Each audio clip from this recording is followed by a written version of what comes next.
Bismillahirrahmanirrahim. Assalamualaikum warahmatullahi wabarakatuh. Nama saya Siti Kaulia dengan NIM 2023010044 kelas 5R 1. Terhormat dosen pengampu mata kuliah metodologi penelitian kuantitatif, yaitu Bapak Ari Nurdiansyah MPD. Teman-teman semua yang menyaksikan, sangat saya banggakan. Di sini kita akan sama-sama membahas mengenai hubungan metode Amsilarti terhadap kemampuan membaca kitab kuning dan percaya diri siswa, di mana di MTS Inayah itu yang akan saya menentukan apa saja latar belakangnya, bagaimana rumusan masalahnya, variabelnya, populasi sampelnya. Di sini kita sama-sama belajar. Baik, kita mulai yang pertama dari latar belakang terlebih dahulu. Pendidikan agama Islam tujuannya itu salah satu dari banyak sekali tujuan itu untuk membentuk peserta didik yang mampu memahami, mengamalkan, dan mengembangkan nilai-nilai ajaran Islam dalam kehidupan sehari-hari. Dan salah satu aspek yang penting dalam pendidikan Islam itu salah satunya yaitu kemampuan membaca kitab kuning, jadi sumber utama pengetahuan Islam populasi. Teman-teman semua ya, realitasnya di lapangan menunjukkan bahwa banyak sekali siswa di madrasah yang masih mengalami kesulitan dalam membaca dan memahami kitab kuning, membaca teks Arab tanpa dihafalkan. Untuk mengatasi kesulitan tersebut, salah satunya hadirlah sebuah metode yang namanya metode MCLADI, yang merupakan metode pembelajaran nahwu dan sorof yang praktis dan sistematis yang dikembangkan oleh Kiai Haji Taufikul Hakim. Metode ini itu dapat membantu siswa dalam memahami pola kalimat Arab, melatih contoh-contohnya sehingga mereka selain meningkatkan kemampuan membaca kitab kuning, penerapan metode Amsilati ini juga diyakini dapat meningkatkan kemampuan percaya diri siswa, karena metode ini itu memberikan suatu pemahaman dan latihan secara berulang. Demikian penting seperti melakukan sebuah ujian, seperti sebuah observasi ada ketidaknyambungan antara metode Amsilati terhadap kemampuan membaca kitab kuning seperti dengan percaya diri siswa, khususnya di MTS Inayah. Dimana karena ini belum spesifik ya teman-teman, kita ambil di kelas 7. Sekarang kita masuk ke rumusan masalah. Ada beberapa rumusan masalah kita ambil dari sekolah dulu yang tadi yang pertama, yaitu bagaimana menerapkan metode Amsilati di MTS Inayah kelas 7 ini. Kemudian bagaimana tingkat kemampuan membaca kitab kuning siswa di MTS Inayah kelas 7.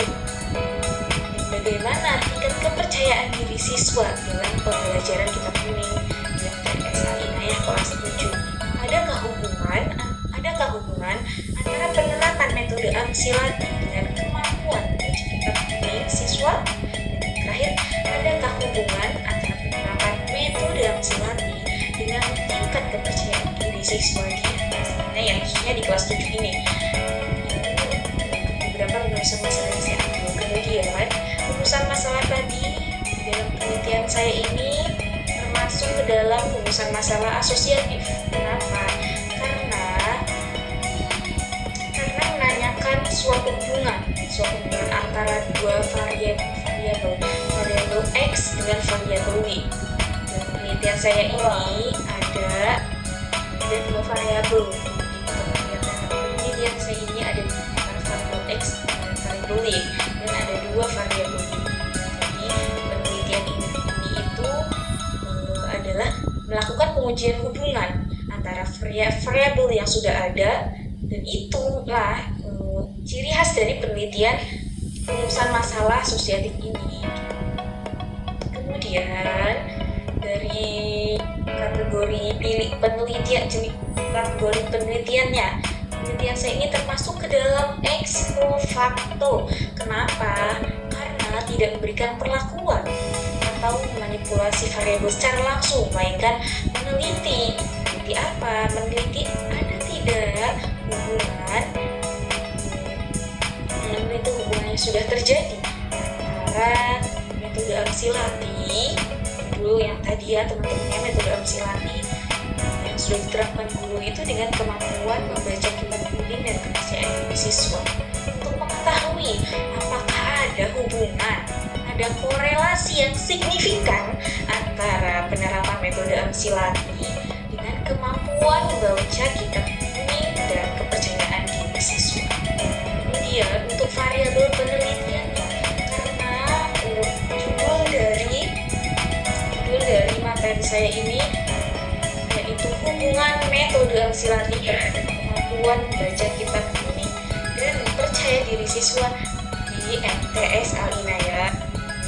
Lalu dapat diambillah sebuah variabel X, variabel independen dari judul tersebut yaitu metode Amsilati. Tadi judulnya hubungan metode Amsilati. Nah, metode Amsilati inilah yang menjadi variabel X, variabel independen. Kemudian ada hubungan metode Amsilati. Metode Amsilati tadi sebagai variabel X ya, terhadap kemampuan membaca kitab kuning. Kemampuan membaca kitab kuning ini sebagai variabel Y1, dependen.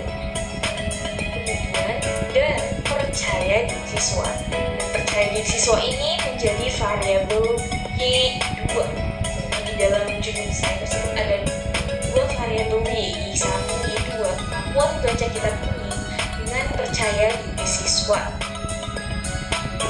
Kemudian masuk ke hipotesa penelitiannya. Hipotesis nol nih dapat ditentukan bahwasanya tidak terdapat hubungan yang signifikan antara metode Amsilati dengan kemampuan membaca kitab kuning di MTS Al-Inayah.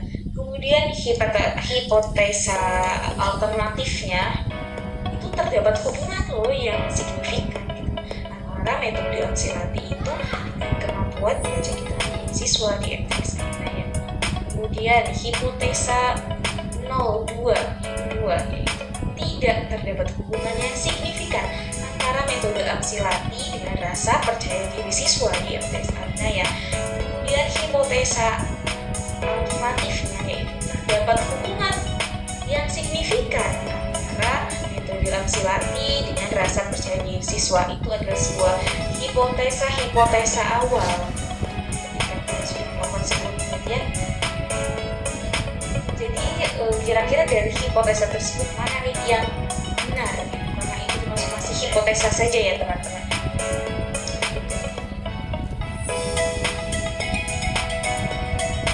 Kemudian masuk ke dalam jenis data yang berdasarkan skala pengukuran. Ada 5 ya teman-teman. Ada jenis data skala pengukuran itu nominal, rasio, dan rasio. Di sini kita akan bahas satu-satu dari variabel X dulu. Variabel X itu karena tadi kita penelitian judulnya tadi yang sudah disebutkan, variabel X-nya itu metode Amsilati, maka instrumennya itu ada penerapan metode, keaktifan, pemahaman, penggunaan pola. Itu termasuk apa? Termasuk ke dalam skala ordinal, karena diukurnya itu dengan bertingkat, secara bertingkat gitu teman-teman. Ada baik, cukup. Kemudian kedua, variabel Y1, kemampuan baca kitab kuning. Instrumen yang bisa kita lihat itu dari skor hasil tes.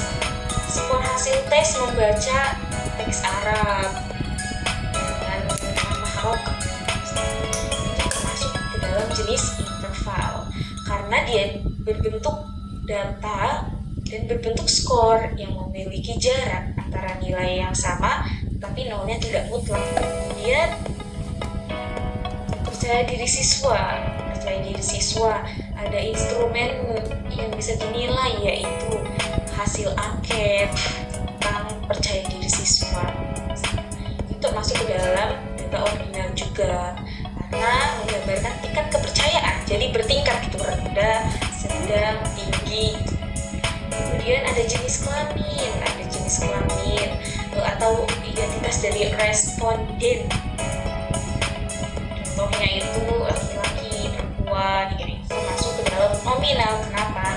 Karena hanya menunjukkan kategori, tingkatan, jadi kategori. Ini lo laki-laki, ini lo perempuan.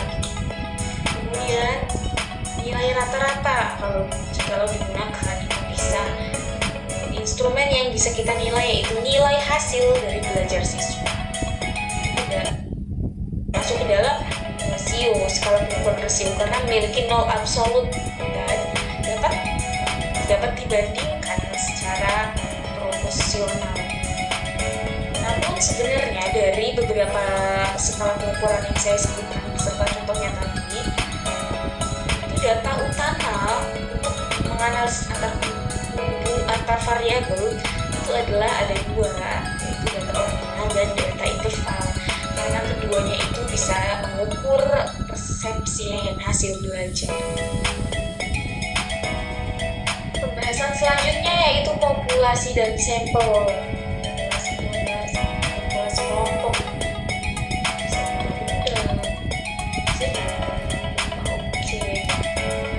Dari populasi kita ambil data ilustratifnya. Contohnya populasinya kita ambil dari beberapa kelas itu, kita ada dua kelas, ada kelas 7A, 7B.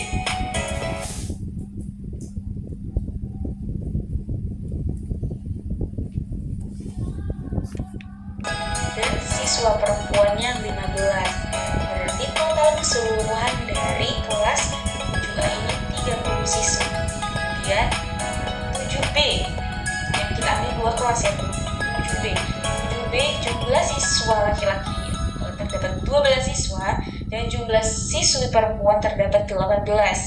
Jadi keseluruhannya ada 30 siswa. Jikalau digabungkan antara kelas 7A dengan B ini, maka akan menghasilkan 60 siswa. Jadi di sini populasi yang saya ambil itu 60 siswa adalah populasinya. Lalu kita menentukan sampelnya dengan menggunakan rumus Slovin dengan tingkat kesalahan yang ditoleransi itu 5%, 0,05. Dengan rumus nanti akan saya tampilkan ya rumusnya teman-teman. Rumusnya n per 1 plus n kuadrat. Dan n itu termasuknya jumlah sampel, dan n besar itu jumlah populasinya, dan yang e itu adalah tingkat kesalahannya tadi dengan 5%. Masuk ke perhitungannya teman-teman ya. Rumusnya itu n 1 ditambah n e kuadrat.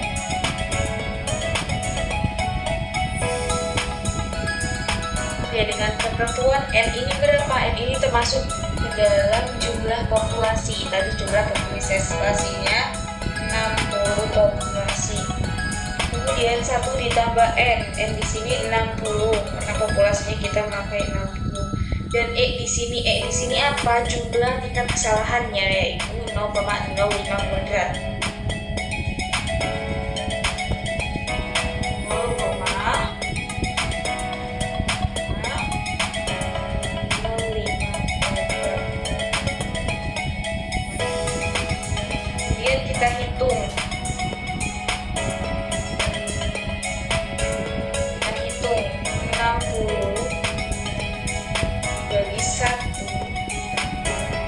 60 dikali 05 kuadrat itu menghasilkan 0,0025. 0,0025.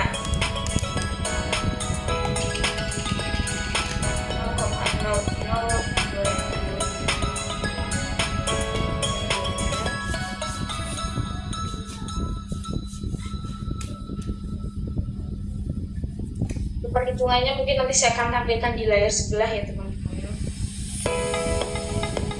Jadi setelah menggunakan rumus Slovin, setelah diperhitungkan ternyata mendapatkan hasil yaitu 52 siswa. Dan itulah sampel kita, 52 siswa. Jadi dari 60 sampel itu kita mengambil 52 siswa. Kita kalkulasi 60 siswa dengan menggunakan rumus Slovin.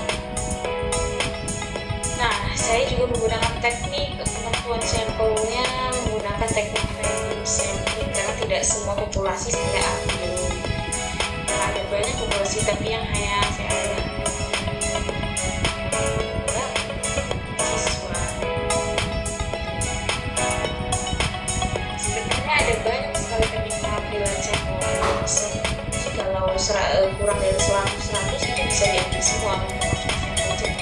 Jadi saya memilih untuk semua populasi mengambil sekitar. Segitu dulu semua video dari saya. Maaf.